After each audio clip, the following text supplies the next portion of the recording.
नमस्कार, मेरा नाम आलोक है। आप लाइव सिटीज़ देख रहे हैं। केंद्रीय गृह मंत्रालय से मिले आदेश के बाद प्रवासी मजदूर और छात्र छात्राओं के बिहार लौटने की जो उम्मीदें थीं वो एक बार फिर से जाग गई हैं। ऐसे में अब बिहार सरकार कैसे इंतज़ाम करेगी, क्योंकि अगर हम सरकारी आंकड़ों पर जाएं तो बिहार में सरकारी बसों की संख्या सिर्फ 600 ही है। ऐसे में जो पक्ष के नेता हैं और विपक्ष नेता हैं वो सभी अपनी अपनी प्रतिक्रियाएं दे रहे हैं। ऐसे में देखने वाली बात ये हुई कि जब कल बिहार के उप मुख्यमंत्री सुशील कुमार मोदी ने साफ कह दिया कि हमारे पास उतनी बसों की संख्या नहीं है, तब कैसे करीबन 25 लाख से ज़्यादा प्रवासी मजदूरों को, कामगारों को, छात्र छात्राओं को जो अन्य प्रदेश में फंसे हुए हैं उन्हें कैसे सरकार वापस लाएगी इस आपदा के समय में। ज़रा सुनिए, जब हमने बातचीत करनी चाहिए सत्ताधारी दल और विपक्ष के नेताओं से तो क्या कुछ मामला निकल के आया। लेकिन ऐसे में सरकार कह रही है कि संसाधनों की थोड़ी कमी है, उतने बस नहीं। मैं ये मानता हूँ कि संसाधनों की कमी ज़रूर है, लेकिन अपने भाई और बेटा को बुलाने में जो भी संसाधन लगाने पड़े सरकार को लगाना चाहिए। उसमें एक आपदा पीड़ित के रूप में भी देखना चाहिए और अपने बिहार का बेटा भाई अगर कहीं फंसा है तो उसको लाने के रूप में भी देखना चाहिए। अब देर नहीं करनी चाहिए। मुझे लगता है इस पर तत्काल निर्णय करना चाहिए और जो भी हमारे संसाधन हैं उस संसाधन का उपयोग करके अपने भाइयों और मजदूर भाइयों को लाना चाहिए। ऐसा नहीं करिए तो क्या इसे अपमान माना जाएगा? बिहारी ये बिहारियों का अपमान कर रहे हैं, ये बिहारियों को मरने के लिए छोड़ रहे हैं। बेबस लाचार लोगों को पर जो है ये अट्ठास करने का जो है काम कर रहे हैं नीतीश कुमार। ये माहौल और मखौल कर रहे हैं। एक दिन तो आप कहते थे कि जो है बिहारियों को जो है सम्मान से देखा जाएगा और बिहार के लोग जब बाहर जाते हैं तो बहुत इज्जत और सम्मान दिया जाएगा और कोई जो है बाहर नहीं जाते हैं। आज 25 से 30 लाख मजदूर मेरे बिहार के बाहर में नौकरी कर रहे हैं। तो आप क्या किए 15 सालों में?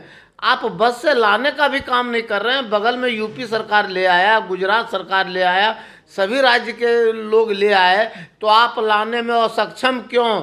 जल्द से जल्द 1 सप्ताह के अंदर में माननीय मुख्यमंत्री जी लाने का काम कीजिए और सबको सुरक्षित रखकर, सबको अस्त्र वस्त्र खाना देकर जो है रखने का काम कीजिए। केंद्र सरकार ने कल अप्रवासी मजदूर साथ ही साथ छात्रों को दूसरे राज्यों से लाने के लिए दिशा निर्देश जारी किया। मैं केंद्र सरकार की सराहना करता हूं। अब बिहार सरकार के पास कोई ऑप्शन नहीं है।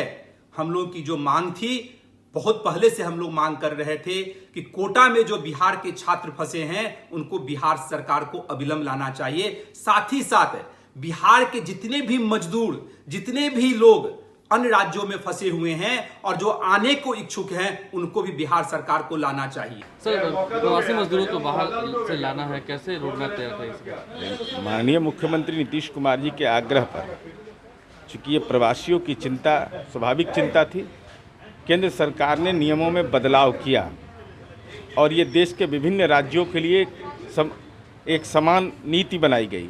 तो स्वाभाविक रूप से चाहे वो बिहार हो, उत्तर प्रदेश हो, मध्य प्रदेश हो, राजस्थान हो, दिल्ली हो या महाराष्ट्र हो, सब राज्य में एक दूसरे प्रवासी हैं। तो स्वाभाविक रूप से इस पूरी कार्य योजना पर सरकार काम कर रही है। लेकिन सरकार ने तो, सुशील मोदी ने कहा कि संसाधन की कमी है। उसके बाद उन्होंने यह भी बोला है कि मुख्य सचिव इस संबंध में बताएंगे, यह भी बयान में है। तो वह भी बयान महत्वपूर्ण ही है। आपको नहीं लगता कि इस वक्त ट्रेनों की आवश्यकता होती, क्योंकि 600 सरकारी बसें ही अगर हम आंकड़े देखें तो?